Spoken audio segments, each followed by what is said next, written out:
wagize uzakuvuma kuko uzaba uri kumwe nanjye uzakuvuma njye nzaba mpari nzakugenda imbere wowe uzaba uri inyuma yanjye hanyuma niwohereza umuvumo njyewe ngufate nifata umuvumo kuko navuze umugisha mpindukire nguhe umugisha wohereza amahembe nyafate hanyuma bazi ko urapfa nguhe ubuzima wohereze ubugumba nzaba mpari ntabwo urubyaro uw'Imana yahamagaye iramukurikira ndagira ngo munyumve njye ntabwo ndi pasiteri na rekomandasiyo njyewe ntabwo handitse ko ndi pasiteri murimo muranyumva muracyari hano ariko ndashimira Imana yaduhamagaye hano turabakiranye reka muri bakuru cyane reka duhere ku bandi duhere kuri aba bajene koresha roho turamutse kabiri gatatu ameka twakire kandi korale y'urumuri baje gushyigikira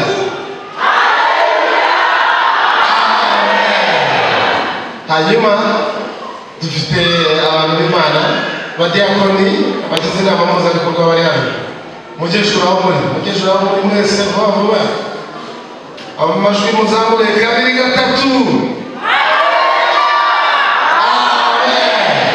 bashyitsi bacu murabona ko itorero rifite abakozi b'Imana aho umuntu wese ari ajya areba umudiyakoni umwegereye amubwire icyifuzo cye dufite kandi Jesu wahagurutse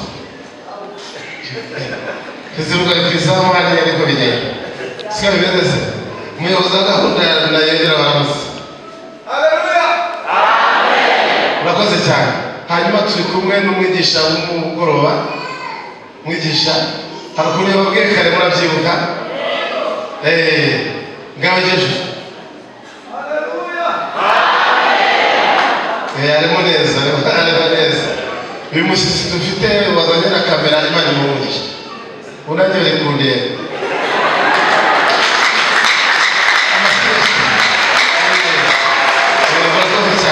umukecuru n'abamutunze mikoro aravuga hanyuma nyuma baje batubye ibintu bavugaga byanditse ati ntabwo nari ko bizagera iyo hose ataragize ngo nari kugira ngo ntabwo nari ko bizagera iyo hose ati nuko ngwino rwose akana n'agasisi ajabantu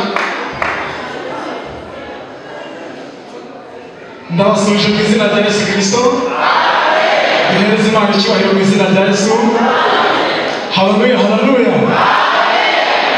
dukurikije z'akarande na z'akavukire zacu nta burengezi n'ubutabazi twari oya curanga maze tubivuge ko narimo n'amashyi maze tubivuge dukurikije z'akarande na z'akavukire zacu nta burengezi n'ubutabazi twari tubivuge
turikira Imana kubita mu izina rya Yesu.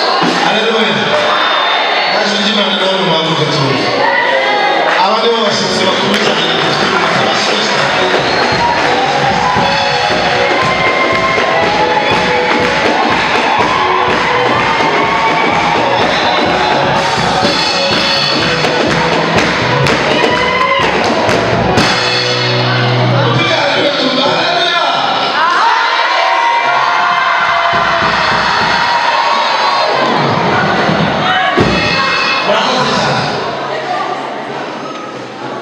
Mama wewe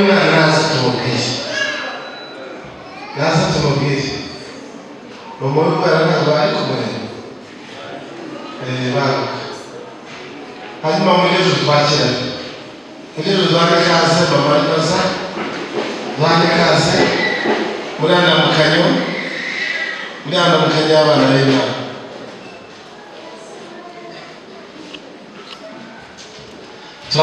turamukanye turamurakaza neza bene data Imana irabamugisha hamwe natwe turabishimiye kandi turabakunda. Namutse mugenzi wawe mubwire ngo be maso Imana irakwiyereka amaso Imana irakwiyereka nuko kandi data dukubitira amagini mu izina rya Yesu.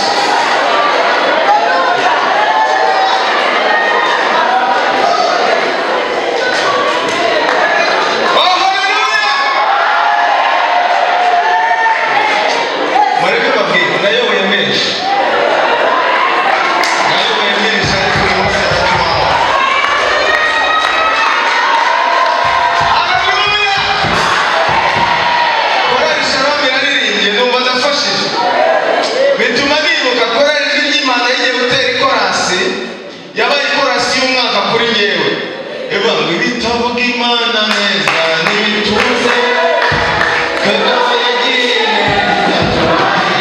barishima namaze umwaka wose ndi kuba ngo naho abandi bose baceceka njye nibuka ibyo yakoze. Haleluya. Ejo bundi korali urumuri none irandangiza ihagaze ahangaha nuko nyihamagara imbabazi ziwe ziritaba.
Imbabazi ziwe naragiye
ubyiyumvamo. Duhitire n'indirimbo turi buze guhuriraho ku buryo n'umukristo uri bufashwa ahaguruka akayiririmbaho. Twakira abashyitsi mu izina rya Yesu.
twanga kwakirana, nta mushyitsi nta musanga. Tugiye gutarama, tugiye guhimbaza Imana.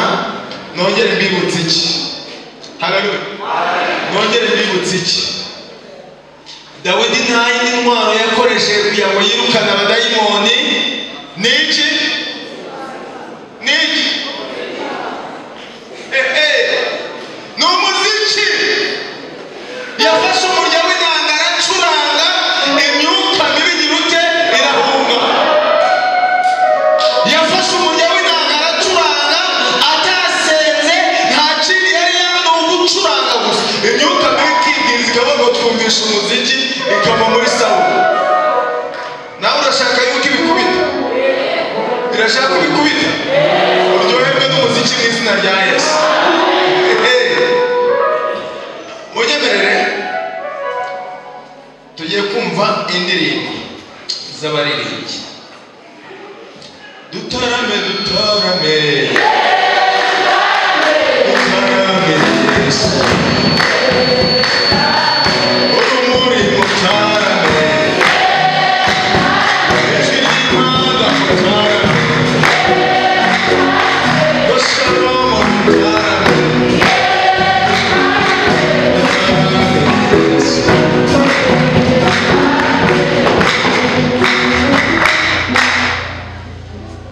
Tugiye kwakira korali ijwi ry'impanda.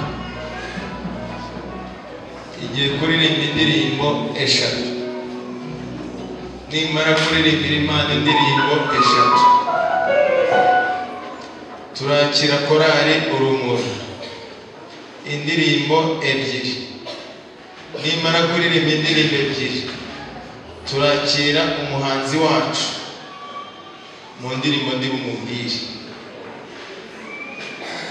Turibuze kuvuga ubundi umwana baramubwira ati ubundi ukunda ubugari ntugenda bukunda, ariko musoze mwageze ahangaha ukunda ubugari ngenda bukunda. Ati mu kigereranyo warya ubugari bungana iki? Mu biterwa n'isosi.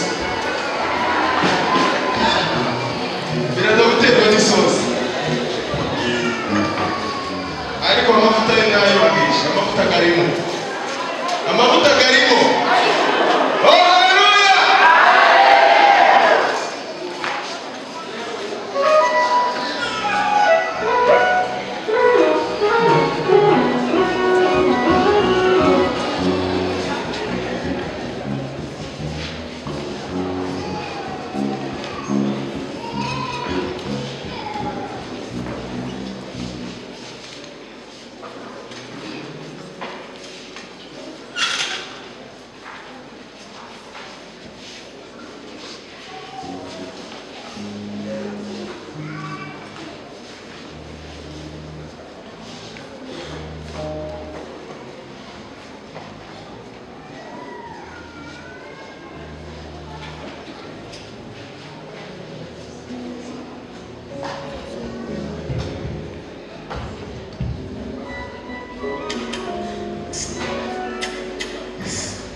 What a mama.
kubabarira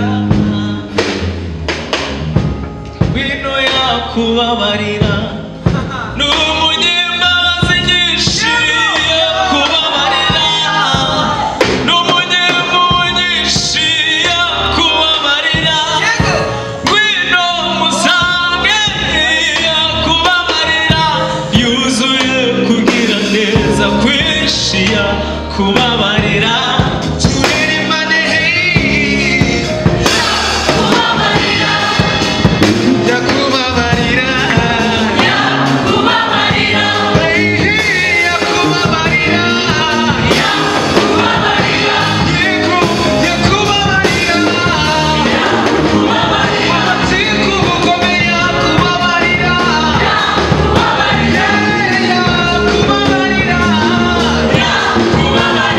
Diego!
wasenga. Hereza Imana icyubahiro mu izina rya Yesu Kristo. Ongera yikomere amashyi, Imana ni nziza.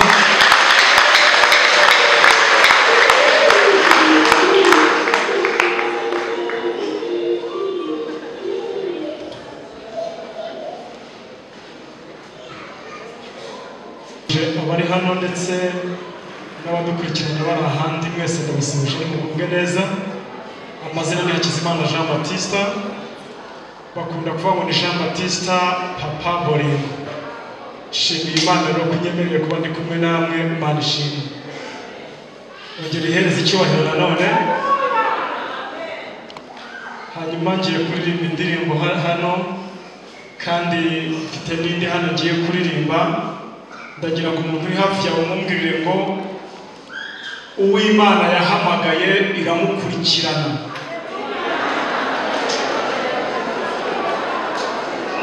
Umuntu Imana yahamagaye iramukurikirana. Subiramo rimwe. Umuntu wahamagawe n'Imana, Imana iramukurikirana.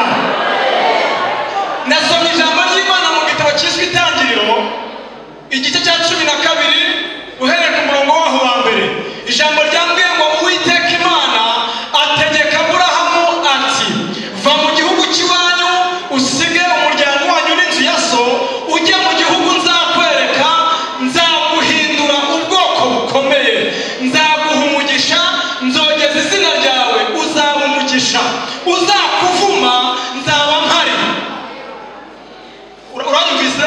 Uzakuvuma kuko uzaba uri kumwe nanjye, uzakuvuma njye nzaba mpari. Nzakugenda imbere, wowe uzaba uri inyuma yanjye. Hanyuma nibohereza umuvumo, njyewe ngufate. Nifata umuvumo kuko navuze umugisha, mpindukiye nguhe umugisha. Wohereza amahembe yafate. Hanyuma bazi kurapfa,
Reka mbivuge ibya Yesu birakora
ikibazo cyawe ga